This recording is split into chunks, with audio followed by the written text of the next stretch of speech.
tune at that point. We understood what type of game it was, and we just wanted to, go out there and basically not just get punked. You know what I mean? So yeah. So we just, in the huddle, we talked about no matter what the situation is, just go out there, play hard, play the right way, everything else is gonna take care of itself.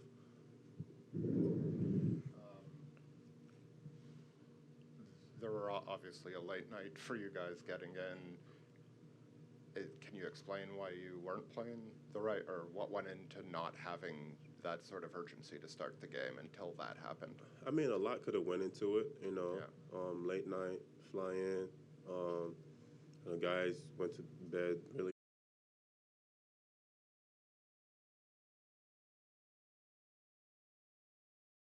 We were more in tune at that point. We understood what type of game it was, and we just wanted to, go out there and basically not just get punked. You know what I mean? So yeah. So we just, in the huddle, we talked about no matter what the situation is, just go out there, play hard, play the right way, everything else is gonna take care of itself.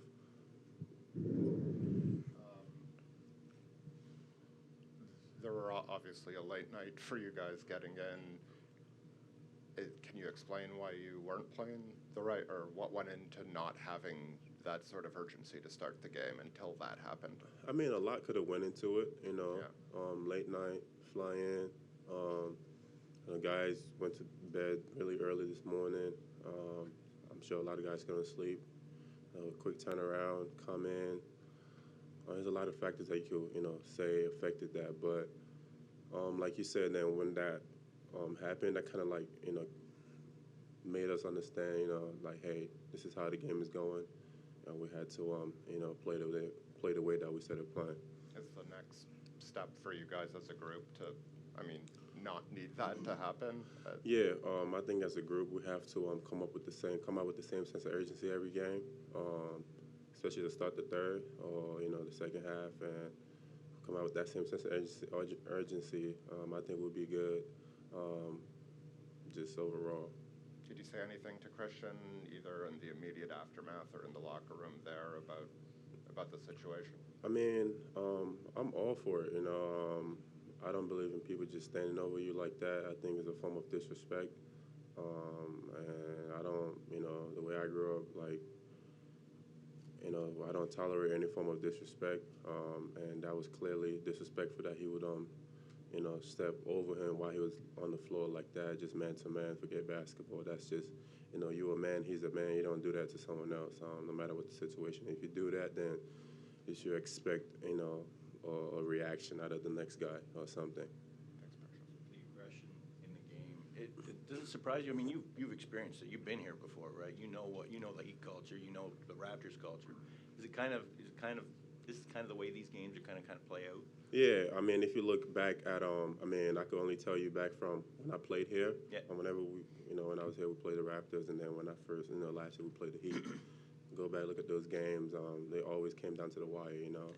It's just always, a tug of war the whole time, or towards the last 4 or 5 minutes of the game. It's always kind of like that, and it just comes down to making the right decisions at the end of games, and little stuff here and there could determine how the game goes.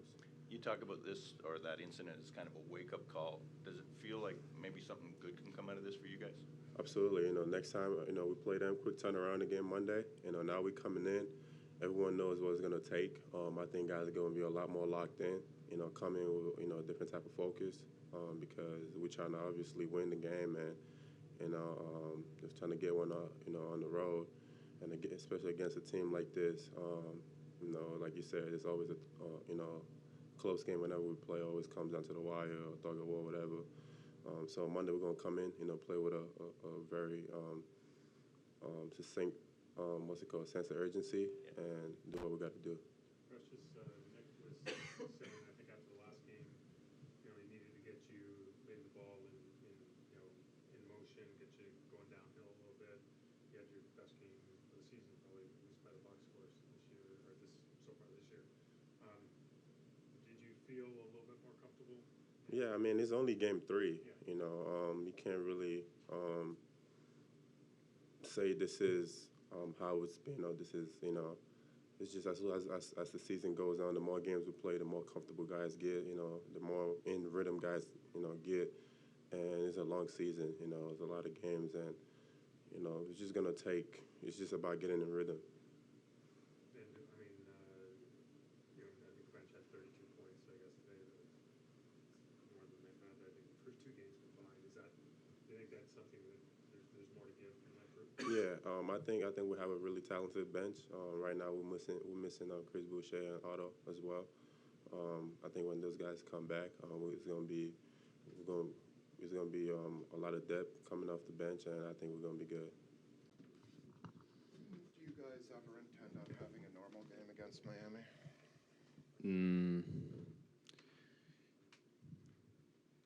Intentions? I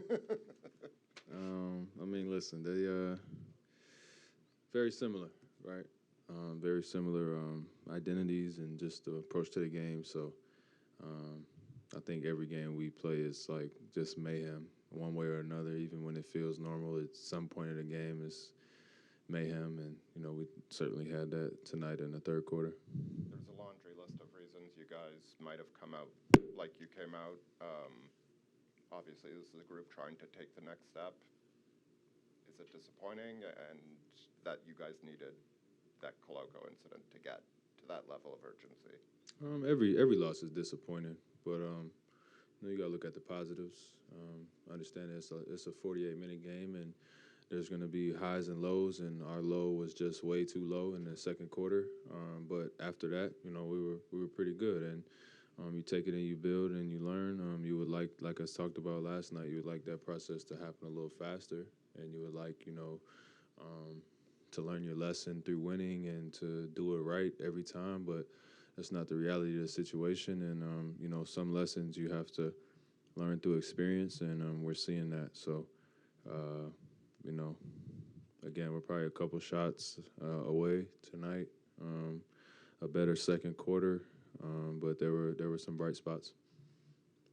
What did you think the way Christian handled himself in that situation? He did what he was supposed to do. I thought he handled himself with class and, just defending himself in that situation. I thought he could have done a lot worse and would have been, very justified in doing so. I can't speak for the other guy on what he was thinking or what he felt. It wasn't me in that situation. I think Christian was trying to catch himself on the initial, thing. He caught his neck a little bit on the way down, and, it was from there. But I thought he handled himself very well, like a young man supposed to do. And, our team stepped up and supported him and, just tried to get out of there clean without any major incidents. And it ain't nothing but a little scuffle, nothing crazy. It's, I hope nobody got injured on the bench there in the crowd or wherever when they fall on the chairs. But, for the most part, is what it is. You move on. I didn't think he should have got thrown out. But he'll be all right. It's his first scuffle. I hope, we get many more. That's going to be our big guy. So we'll need him to cause some problems down there for sure. Fred, you talk about the positives. What do you take away from this game? What do you get from this? I just thought in the second half, I thought we just got a great shot every possession, pretty much. I thought we executed well. We couldn't get many stops. It was, tough whistle tonight. Just couldn't really get a hold of it. It's like that when you're a little fatigued and, you're banking on every call and you're arguing every call and it's not going your way. And, but I thought we executed well. I thought we stayed in there. We fought. We could have quit, but we didn't. Again, heard you guys talking about it. We had 32 off the bench tonight. Yeah. Precious had a good game. Gary was able to score again. Obviously, we lost Scotty to the ankle or whatever, but yeah, there were some good things we did. Not our best performance, but we got a day off tomorrow, and we'll try it again on Monday. You played basically the second half with 5 fouls. How difficult is that? It wasn't difficult at all because they just officiated the correct way in the second half. It's really that simple. Like, it's so, different night to night. And we played last night, like less than 24 hours ago. So I didn't do that much differently tonight than I did last night. But, that's the way it goes. It's different crews. It's different ways they want to call the game. And I was on the wrong end of that. But I think they got it right in the second half. And, You know, I'm a pretty good defender. I've been at the top of that list in the last couple of years of my career, and I know how to defend. And I'm not saying that I never foul or I'm not physical or whatever, but I thought it was, you know. In your second year, you guys had your best player. You had a very defined group and a very defined roles within that group. Mhm. How valuable was that? Not individually, but just to know each night roughly what you're going to be, when you're going to get in, and the consistency that whole group had. Yeah, I mean, the league is all about opportunity and rhythm, and especially, you know, for guys that are on a limited rotation, limited minutes, limited opportunity. Like, you just got to know when you're checking in and know the rotation and know the rhythm, know where the shots are coming from, know what you're supposed to do when you're out there. And, you know, we've been in a tough spot the last couple of years trying to develop and win and do all of those things at the same time. So I think we'll find it. I think once we get everybody back healthy, we'll find that defined rotation, and it'll flow a little bit better than, you know, it has been. And there's good spots and there's bad spots, but I think once we get everybody back and we find some consistencies there, I think that we'll be able to define those roles a little bit better. I mean, the starting lineup was what I was most worried about, and I think we've kind of figured that out a little bit. I just got to take less shots, and it seems to work just fine. So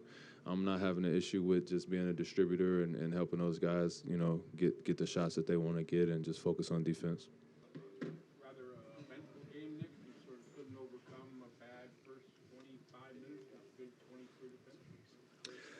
Yeah, it was eventful, for sure, physical. Yeah, I think in the timeout with about 4.5 to go in the second, I think it was a 6-point game, right? And we just had a real collapse there for 4 or 5 minutes to end the half. You know, obviously dug ourselves a big hole, and I thought we played really well in the second. I mean, we really got super shots the entire half, and kind of stuck on 8 there forever, it seemed like, and had a bunch of looks to hit into that and just couldn't quite close it down. Yeah. You've always talked about you wanting teams to feel you, to play physical. You want to get physical with them. Is that tonight the kind of play you want to see from your guys? Well, we didn't, you know, I think after that little melee there, we certainly started playing physical, right, with like a chip on our shoulder type of attitude. I didn't think we had that much until then, right? So, but yeah, we need to do that. That's for sure. It's, you know, it's who we are. When you talk about the emotions of the game and specifically kind of what happened there, what do you even go to say to your team at the bench, and when Koloko was still there, what do you tell your team after emotions got so high? Well, I didn't say much. You know, I was over there, figured we'd have the ball back, so I was trying to draw up a play with both Christian and Precious in there. I wasn't sure. I thought Christian was going to get thrown, right? I mean, it's tough for him. I mean, the guy's standing over him. I mean, what's you know, it's not much of a penalty for we got the ball side out like we were supposed to. There was a foul called there, right? Anyway, I didn't say anything like, I was trying to get us to play with physicality and all that stuff all night. So it was probably the message, but I was knowing we were going to get the ball side out eventually. And we did. We ran our play really well, and Freddie hit that corner 3, I think. Yeah. How does this impact the team, kind of moving forward now? Christian pending penalties, of course, but like, how does this impact? Christian will be fine. He'll be back, but Scotty's out, obviously, right? He's going to get all his things, X-ray and MRI and all that stuff, I'm sure, but I'm sure he'll be out. Let me see what else happened. Yeah, Gary's battling a little bit too, but he'll probably be okay. And I think Chris is coming back Monday, so that would be the early report for me. It's all right. Are you expecting Scott to get him an MRI in addition to the X-ray that he got? Yeah, I would imagine so. Nobody's told me that, but that's usually almost always MRIs come on this kind of stuff. What kind of went through your head there when you saw him go down on that play? Well, I mean, obviously, you never want to lose a guy. I mean, obviously, he goes out and they're talking about X-rays right away, so you're concerned, right? That it could be something really serious, and we'll just see. I mean, it's never much fun to have guys go down and wonder, how serious and all that stuff is. We'll just see how it goes. You get you alluded to Christian standing up. Did you get an explanation for the double ejection from the officials? I'm a little bit. That's what I said. I said, geez, the guy's standing over him, and he got up. I mean, he got up. He got up. He got up with some purpose, like he should, right? Like he should. And they just said, hey, he got up. They got up, and then the thing started. And he didn't just take it all, Like, the only way he could have stayed in the game was to get up and just let him, go ahead. I'll look at it later. We'll see. There was a lot of people in that melee. There'll probably be a lot more, I would imagine, coming out of that. Technicals and suspensions and guys coming off the bench, and several people were in that thing that probably shouldn't have been. Out of that weirdness, Malachi got some minutes, hit some big shots for you. What did you see from him? Yeah, he played good. Again, it was one of those nights where it's kind of wild card night, right? Freddie picks up fouls all night, and then fifth, and it was, just a roll of the dice to go with Malachi, and came in there and did a good job. Hit some shots. Looked good.